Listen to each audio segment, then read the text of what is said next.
Hey guys, welcome back to another video. Today we're driving the 2016 Volkswagen Golf TSI. I'm curious to drive this car today because it's a direct competitor of the Mazda 3 hatchback that I just reviewed. I've always liked the way the Golf looks, so I'm curious to see how it drives. And without further ado, let's get into it. We are heading into the Presidio again to test out the handling of this car.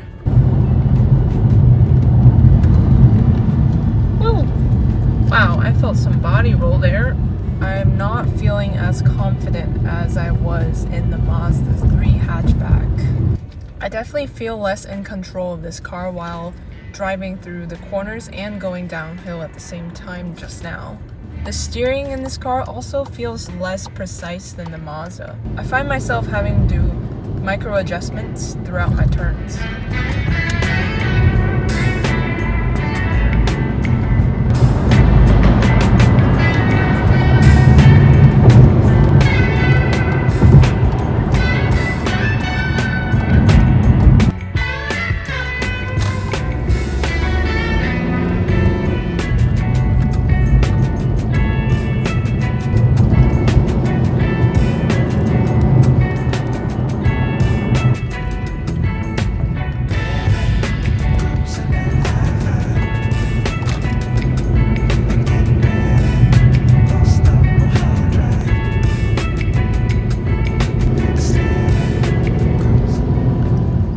Loving the brake feel of this car.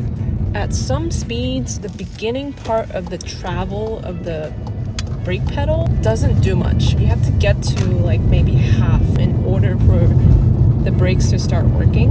And then at other speeds, it works like how it should, kind of linearly. So I don't know, it's been kind of inconsistent for me. The brake feel isn't as precise as the Mazda, however, it is very responsive. Towards the end of my braking, I like to inch it to make that really smooth stop, but this car just isn't allowing me to do that. The brake pedal also has that very firm feel. It doesn't feel cheap at all. The ride quality in this car is pretty good. It's softening those bumps and raises pretty well. The seat, it does its job. It's pretty supportive. However, they are on the firm side. They're not cushiony or soft. I like seats that are soft and cushiony, I guess. It gives me that homey vibe. The steering feel is pretty light. I can pretty much control it in city driving with my two thumbs. I don't recommend that. I'm not saying you should, but it's pretty light, guys. I think road noise is pretty decent in this car. When I enter this car, I feel like I enter this, sound dampened space. But something weird is that I've been following this truck in front of me, and I thought it was the truck making their, truck whiny noise when they drive. Turns out it's the engine noise coming from this car. This car is making this kind of weird, whiny, CVT-ish sounding noise. I'm not sure if it's this car particularly or all Golfs sound like that after having 80,000 miles, but just something to note. This noise happens when you're speeding up or when you're slowing down. I do have to kind of try really hard to hear that whiny noise. This car did a lot of sound dampening for the engine noise. You really kind of need to try to pay attention to the engine noise to hear exactly how it sounds. The owner of this car did tell me that the engine doesn't sound really good, and the more I drive it, the more I agree. The whine is pretty unpleasant. In the Mazda, acceleration was effortless, and this car is even more effortless. Driving through in San Francisco, up the hills, I have no problems whatsoever. That turbo really does add to the punch. I think for this car, the only highlight for the driving part for me is the power delivery for the acceleration. Everything else is just acceptable. For steering, braking, handling, it's kind of mediocre. You really gotta control what you're doing. I mean, for day-to-day driving in the city, you're gonna be fine, but when you wanna have some fun, you're not gonna be as at ease as the Mazda.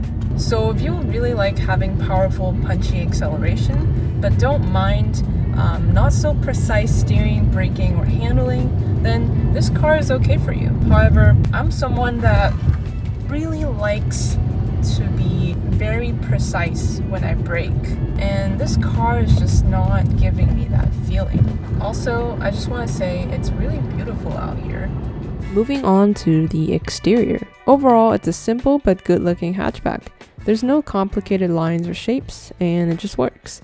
I'm not a designer, but I feel like something with the proportions just makes this car pleasing to look at least to my eyes. We're coming around to the back of this car. I really like the rear end. It's wide enough but not too flashy. It's sporty but also composed. Yeah, and overall, this car just looks great. Let me know in the comments what you think of the design of this car. Looking at some exterior details, you have these vents in the front. This is how the lights look like, and I'm making them stare into your soul right now. And here's a line running across the entire hood, and it goes all the way to the front. And these are how the wheels look like. I don't love them. I kind of dislike them actually, because I tried cleaning those wheels, and because of like the kind of skinny size of the spokes, there was a lot of kickback and it was really gross. Moving on, you do have twin exhausts, which is pretty cool. Okay, let's take another look at the nice rear end. And speaking of the rear end, let's look at the cargo space. I've always thought the mechanism to open the trunk using the emblem is pretty cool. And you have 52.7 cubic feet with the seats down and 22.8 cubic feet with the seats up. And here's my blue cube there for reference of space. And in the trunk area, there's a 12-volt outlet. This car is a fan of 12-volt outlets, as you can see throughout my video. Alright, moving on to the interior, starting off with the steering wheel. On the left, you have cruise control settings as well as volume settings. And on the right, you have the call button, voice command, gauge and screen controls, and skip track, previous track. Here is the gauge cluster. In the middle, you can scroll through lots of other info other than what's shown here, such as the range, fuel economy, distance traveled, oil temp, and other info and settings. On the left is your tach and your coolant gauge, and on the right is the speedometer and the fuel gauge. Behind the steering wheel, you do have paddle shifters, and behind them, you have the standard knobs for your turn signals as well as the windshield wiper. To the left of the gauge cluster and steering wheel, you have a vent and the settings for the exterior front lights and a scroller for the gauge cluster brightness. Below, you have a little cubby for storage, which is really nice and neat. On to the infotainment. You have buttons on the side that makes it easy to use. I prefer buttons rather than essentially having just a tablet, which are in a lot of new modern cars nowadays.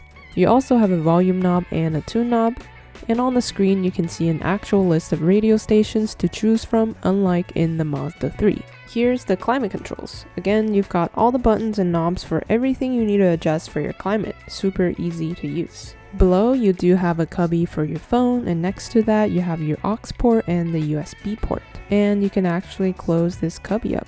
This is how your shift knob looks like. It looks okay, but I do like that the bottom is wrapped. And you have a handbrake, which is always satisfying to pull up. Moving on, you do have a 12-volt outlet here, and behind you have cup holders. And thankfully, it fits my water bottle. Okay, let's take a look at the center console. Sadly, it's not that big. It's just the size of my hand, and my hands are really small. And it's kind of deep, I guess, for how narrow it is. And you can see that there's another 12-volt outlet. And let's quickly mention the door panel, and this is when you can tell this car is not luxury or nice per se. It's only got cloth and plastic materials, nothing really soft touch here. I'm not really a fan of cloth door armrests because if you don't keep up with the cleaning, it can look kind of just gross and not nice looking. And next to the door are the seats, and the seats have this half electronic and half manual adjustments. I don't have the footage for the seats themselves for some reason, but I talked about how the seats feel in the driving portion, so I'm gonna make you go look at it there. Here's a backseat review. I actually really like these rear seats. They feel more comfortable than the front. They're less firm, just that little more cushiony, and the headrest is at the perfect recline angle for me. It's not too reclined, not too straight up, and yeah. And surprisingly, there's also vents back here. For a compact car, that's really surprising, but really cool.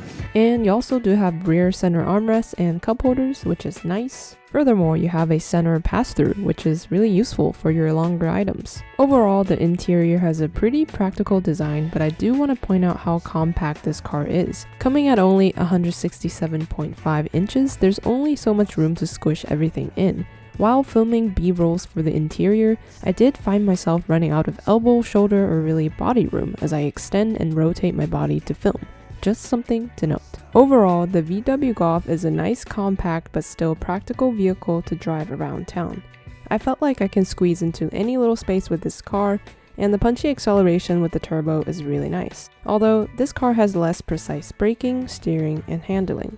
Anyway, I hope you enjoyed and found this video helpful. Thank you for watching, and I'll see you in the next video.